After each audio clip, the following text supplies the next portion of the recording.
years ago, I wrote a poem called I Have a Dream. And this is a dream that even until now, it is the one that realizes. It's not a dream anymore. It has become a reality. This is I Have a Dream.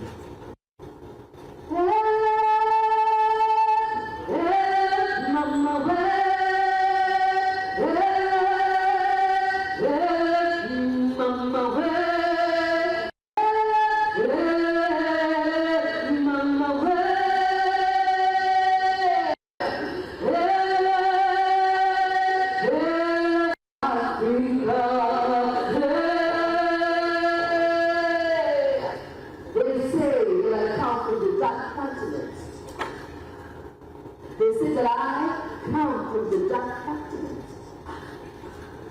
The last time I took one dark in the dictionary, it meant people, only wickedness, not knowledge, only enlightenment, as text of ignorance. Did you can't understand the absence of light? But I still believe in Africa, proud to be African, because even though my continent has been marred by civil wars, ethnic wars, tribal wars, and HIV and AIDS, used to feel like people in masses, while the world watched and the media showed with no remorse, please, do not let the media fool you, because remember, news is only breeds dreams. But I'm going to abandon my people, and I am going to disown my ancestors, and no matter what they say, he said, I have chosen to stand up for Africa. I have chosen to defend my history, protect my land, and even if the country is anyone in the name of justice.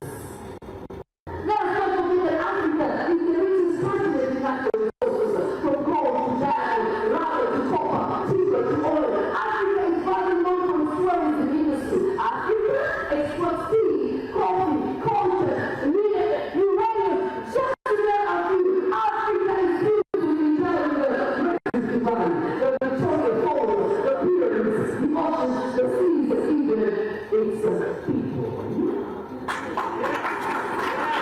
And now, 80% of the world's supply of gold, and more than 600 cells, PlayStation, computers in the whole world is found in Africa. Tell me, what stands for all this? Yes, my people want to channel blessings to taxes. Let it be a flesh control their spirit. Let it be a brother, king from brother, king from father. Let it be a mother. We all sit in the name of money, power, riches, and fame. Why? And we fail to see the big picture. That if we stand up together, we are all the corrupt leaders. We can attain riches beyond our imagination. For we are already rich. And if we have to change, let us exchange our real machinery and technology so that we can become self-sufficient. Let us exchange our real machinery and technology so that we can become self-sufficient. And instead of depending on the West, we can all work together. So if we make ourselves business controllers, some of our leaders putting our lives on the line just to protect their impact base, then we are slavery, and it was designed to say that history is itself. Why are we helping to use other industries, other people, while we want Mother Africa crumble and fall?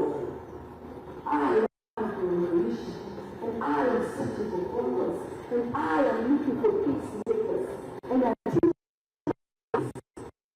there shall be no more black, no more rape, no more poverty on my lands, no more blood, no more people, no more poverty on my gold, no more blood, no more people, no more poverty in my oil, and no more blood, no more rape, no more poverty on my culture. We as a people need to stand up together and defend what is ours, fight for what is ours, all what is ours, in peace, not in war. So just like Martin Luther King Jr. had a dream, I too have a dream. I have been the one day Africa shall lend and give aid to the world. I have been the one day Africa shall find it to HIV and AIDS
enjoy it? Did you enjoy it? If you did, please give her a resounding round of applause.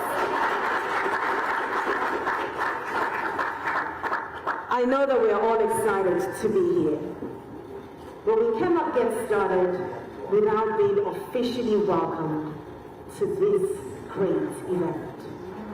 So to do us the honor, I'd like to invite Dr. Ambassador Uche Odin, who is a visionary leader, respected diplomat, global life coach, president of the Global Initiative for the Advancement of Africa, while he is renowned for championing youth empowerment and building platforms that connect Africa to global business opportunities.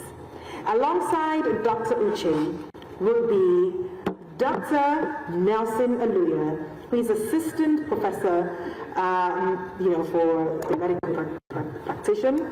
He actually is the former president of the Nigerian American Public Affairs Committee. He is a medical advocate.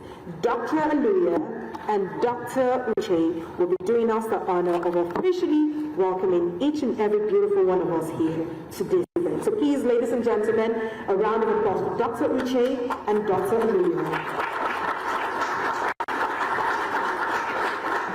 Good morning, everybody.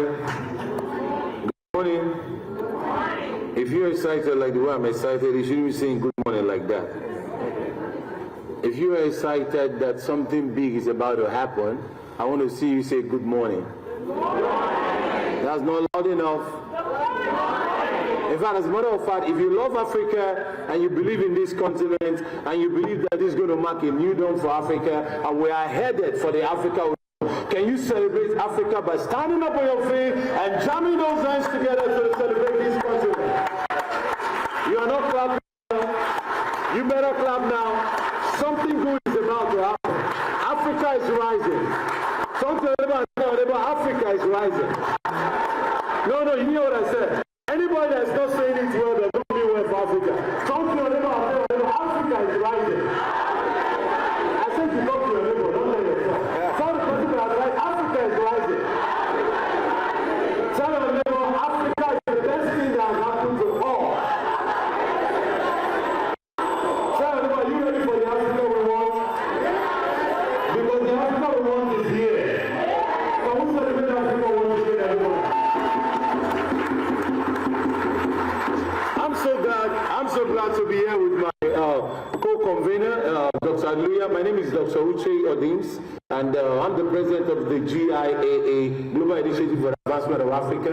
And I'm super excited that today we are making this happen by the help of God. You know, for this program, we actually been planning this for quite a while to actually hold event. The reason why we're having this event is purely because of the need for us to understand the importance of this season. We are in our season. You know, one of the worst things that can happen to anybody, for instance, you can actually take a narrative of a child.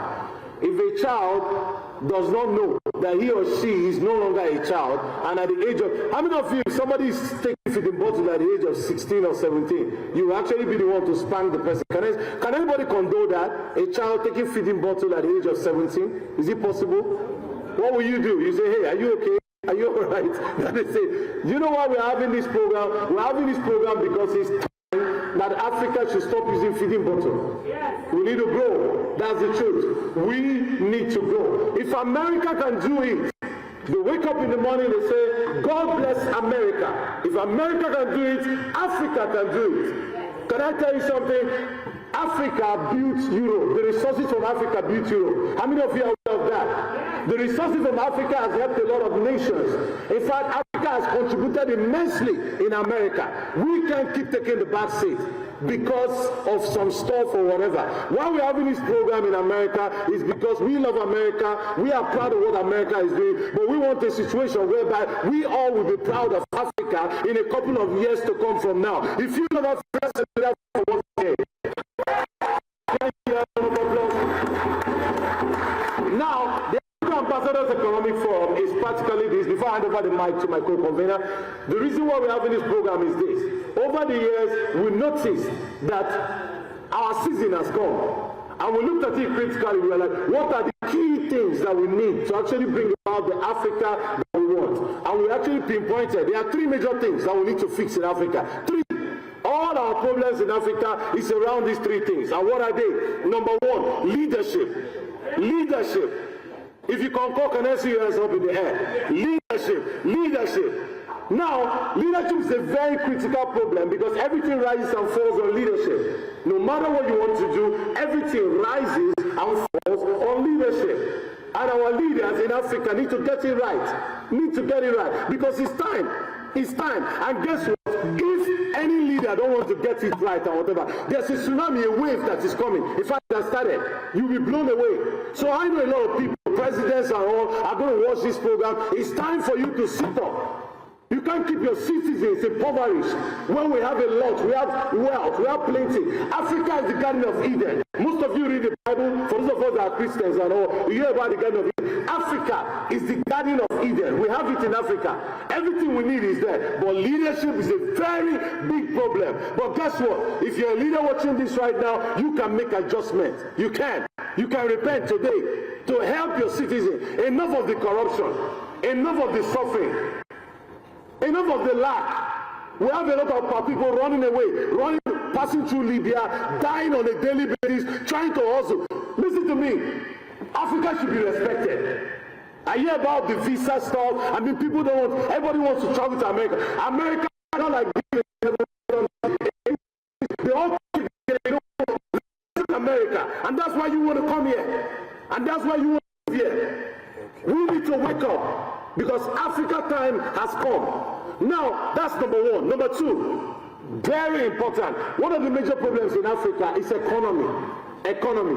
We are saying this. If you want to do business with Africa from Europe, US, Asia, and all, don't just do trade. Now, when I talk about trade, I'm talking about what happens in Africa is that people sell mineral resources like that. Just sell your oil, sell your cocoa, and all. No. Do what they call value-added trade. What do I mean by that? Partner with Africa to build industries. Yeah, you can put your hands together for that. Yeah. Partner with Africa to build industry. Don't rip off Africa. Build industries in Africa. Build and create employment in Africa. Because Africa needs employment. Partner with Africa to grow. Make your money, we'll make our money. That's number two. And the third major thing, which is why we're having this program, is what they call unity in diversity. We need to come together. All our African American brothers, now listen to me, you can be more American than the Americans themselves. That's the truth. Now let me say something. We were talking to somebody. My brother is laughing out there. Beautiful. Now we were actually talking to somebody in Texas, and I asked him. I said, "Where are you from?" He said, "I'm from Texas." And I told him, I said, "Very well, the guy." I said, "Hey," I said, "You are not from Texas. You are an African." Why am I saying that? You meet somebody in America, the person's an Indian, you ask, "Who are you?" "My name is, I don't know, maybe my name is Hackett." And the person will say, I'm an American, but I'm Indian. You meet somebody from Germany, I am from America, but I am from Germany. Israel, I'm an Israelite. Come on, man. All our brothers and sisters in America that are from the black community, understand something, your roots is Africa. You need to come back to Africa. Your continent is wealthy. We are wealthy. We are the ones that run the show. We run the world with our wealth. Now, all the intelligence and all the wisdom that God has given to you now in America and wherever you are, you need to use it to help develop our continent. How many of you agree with me right now? If you are here, you are an African American, lift up your hand and say, "I'm African." Oh, I can see a lot of our brothers. Please lift up your hand and see if you're worshiping God. Oh, everybody say, "I'm African." We want everybody to connect back to roots. And with that, we are going to have the African world. Ladies and gentlemen, it's time for Africa, it's time for Africa, it's time for Africa, it's time for Africa, and it's time for Africa. Thank you very much. Let me hand over to my co-convener.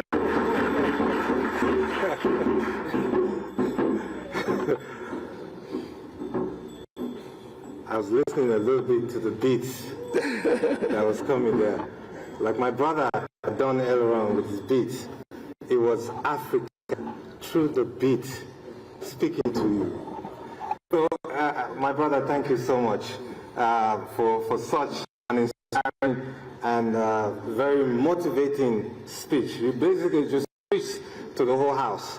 But I'll begin by saying this. First, thank you all. Thank you for coming, for the very honored dignitaries who are here from everywhere. For those who traveled from Texas, from New York, from everywhere, and those who traveled from abroad as well. I want to say thank you and welcome, welcome, welcome. You're here because this is important to you. Yeah. You find time for the things that are important, and that's why you're here. And we cannot take that for granted. And I'll begin by saying this, that a branch that does not know it's part of a tree will only grow but bigger. True. Because after a while, the roots and the nutrients that come from that tree, that the branch sustains itself from, comes from the tree and from the roots. And because the neighbors understand the roots from, that's why you find the time to come here today. And I appreciate you, and I thank each and every one of you. And for some of the faces I haven't seen for a long time, it's amazing. Now, I'll say this. We are gathered here today because there's an awakening and a reckoning in the black consciousness. There's a new beat in the black DNA. He started that. You heard that. And one of the things that we hear around the world, where this new beat is coming from, is from Afrobeat. The Afrobeat that you hear today that is ringing, everybody singing and bobbing their head when they don't even know what they're saying, is because it's speaking to your DNA. And that's the new rhythm. And I say this, that those who pay attention would listen. But eventually, everybody will hear it and understand. What we're trying to do here is to create a new movement. A new movement that will trigger each and every one of you.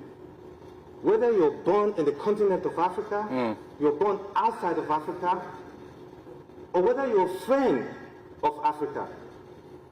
Because you know what? We can't do this alone. We have friends. And in the committee that we set up, we have people who are Caucasians. My brother Chris. We have Indians, Dr. Das. We have everybody who came together to put this together. And I must say thank you all for all of those who came together, worked tirelessly to put this. It is never easy. And I must say big thank you to my brother, Dr. Uche and Dr. David, who came all the way from Nigeria. They've been here for a week trying to make sure that they've knocked on doors, knocked on embassies, and everything else. Because this is important, and that's why they left everything back home. And when they were talking to their kids early this morning trying to go to school, I mean, my heart just melted. I said, we're doing this for those children whose future they will live in. But before that, and I love giving statistics so that you understand why this is important. My brother and David and Uche, they literally met here in DC. We've been talking. I never met them before. Never met them before. But because that new beat that is beating in one of us, you and we recognize it in one another. And each and every one of you will begin to recognize those beats as well in each and every one of you, so that you begin to learn to collaborate. This is what collaboration can achieve. Without meeting somebody, but learning to trust that person. Because one of the biggest issues we have in our community, in the black community, we don't trust one another. But it's doable. We can trust one another. Yeah. Look for those who fly in the same wavelength like you, who understand the beats and the rhythm and everything, the future that you seek to achieve, and align with them. The gods would make it possible. Definitely. So, after all our talks and all our discussions here when I came to DC, so it is possible. Now, why economics? And I'll tell you why. Because in the 1960s, as a matter of fact, there's a Manchester conference that took place in Manchester, UK in 1945. 80 years to the date today. Kwame Nkrumah and all the greats gathered together. Douglas Marvin and all the other people gathered together to meet to seek for political freedom for the entire Africa, including those in the Caribbean, including here. So the work that they did way back then resulted in something that happened to the entire black race. All through, whether you're black here in the US, black in the Caribbean, black in the continent of Africa, it happened. It was political freedom. Independence in Africa, independence in the Caribbean. Here was civil rights. We understood that. That's what propelled us to a point where I can put on my nice jacket here today and speak in a place like this. And those of you who are doctors, engineers, or whatever, you can own homes where you no longer, otherwise 20, 30 years ago, you couldn't do that. And that's progress. What we're seeking today, it's a new movement that will have a new agenda, not this time around political, but economic, where each and every one of you be able to control the money that you have in the community. Now, this is where the data comes in. Here in the United States, the black economy in 2020 owned about $803 billion. That's the buying capacity. Today, that has gone to $1.3 trillion. Africa, billion people. What's their GDP? $2.3 trillion. What GDP is $115 trillion. The US is what? 30.4. China at 18.3. That's what enormous in 2050, they say the African GDP will be what? 25 trillion. What does that mean? It therefore means we must come together to make it possible. So, but I'll let you all, as we begin this program today, I know we started it, but because you understand why we're here, and that's why you're so patient and love the fact that you are here to do this. So, my brothers and sisters, there's an African saying that no matter how bad the drought is in the forest, the lion will never grass. You rather. Oh, yeah. Each and every one of you are lioness and lionesses. The future that the children would live in is the future we're going to have. So you need to teach you.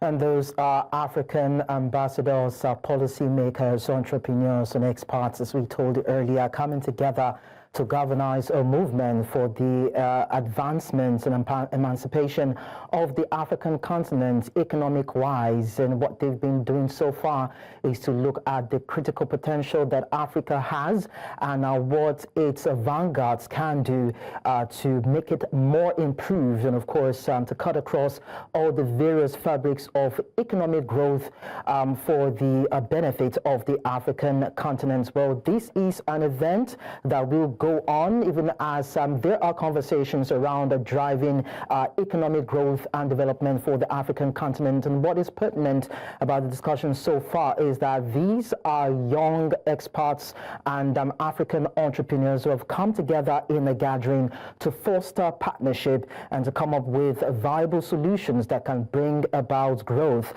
for Africa's economic future. And so we will continue to bring you more details of these fantastic events going on in Washington, D.C., America, where we have Africans gather to talk about the way forward for the continent. You're watching New Central Television anyway. We'll continue with other programs as scheduled. I am Lekon Onobanjo.